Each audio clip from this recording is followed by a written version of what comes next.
दिल्ली विधानसभा चुनाव 2025 नतीजे आप सबके सामने हैं। 48 सीटों पर बीजेपी ने ऐतिहासिक जीत दर्ज की है। 27 साल बाद दिल्ली की सत्ता में वापसी की है। वहीं आम आदमी पार्टी की बात करें तो 22 सीटों पर जीत दर्ज की है। ये नतीजे हैं एग्जैक्ट जो हमने आपको बताया, 70 सीटों का कैलकुलेशन। अब कुछ मुस्लिम बाहुल्य क्षेत्र ऐसे थे जहां पर कड़ा मुकाबला देखने को मिला और आम आदमी पार्टी हार गई, लेकिन एक सीट, ओखला सीट कप्सा, जो आम आदमी पार्टी के लिए बहुत ज्यादा महत्व रखती थी, वहां पर कांटे की टक्कर हुई। लेकिन अमनतुल्लाह खान जो आम आदमी पार्टी के कैंडिडेट थे, उन्होंने जीत हासिल की है। ये अपडेट है। कैसे जीते उस पर थोड़ा सा समझना होगा, क्योंकि करावल की बात करें, गांधीनगर की बात करें या दूसरी जगहों की बात करें जो मुस्लिम बहुल क्षेत्र थे, वहाँ पर हार देखने को मिला था आम आदमी पार्टी को और बीजेपी जीती थी। लेकिन अभी जो अपडेट है उसके मुताबिक ओखला सीट से आम आदमी पार्टी के उम्मीदवार अमनतुल्लाह खान जीत गए हैं। हारा कौन है? जो दूसरे प्रत्याशी थे बीजेपी के कौन थे? मनीष चौधरी।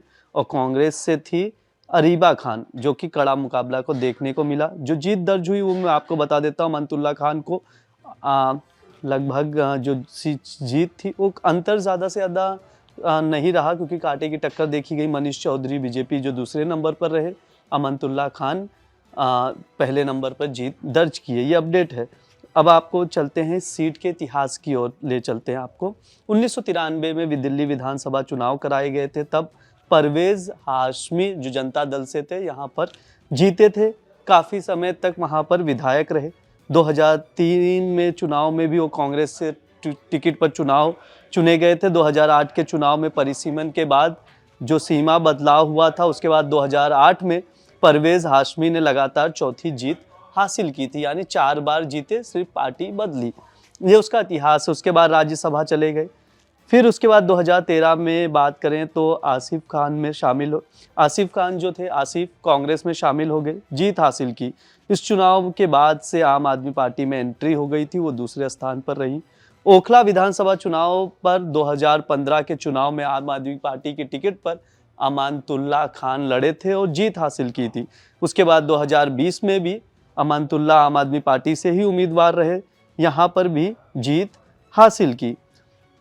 ये सीट क्यों अपने आप में बहुत ज़्यादा अहमियत रखता है इस चुनाव में? क्योंकि आम आदमी पार्टी लगातार हार का सामना की है इस चुनाव में। दिल्ली विधानसभा चुनाव में कैसा रहा था पिछली बार का 2020 का आंकड़ा, वो भी समझा देते हैं मोटा मोटी। अमनतुल्लाह जीत गए थे।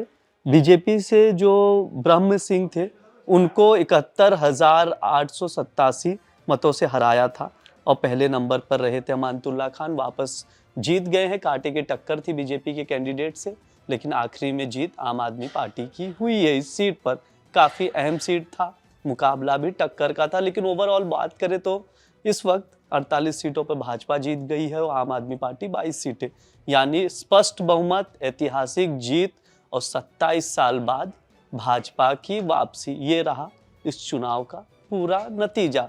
हम लगातार अपडेट दे रहे हैं दिल्ली चुनाव को लेकर। आप लोग देखते रहिए दैनिक जागरण। शुक्रिया।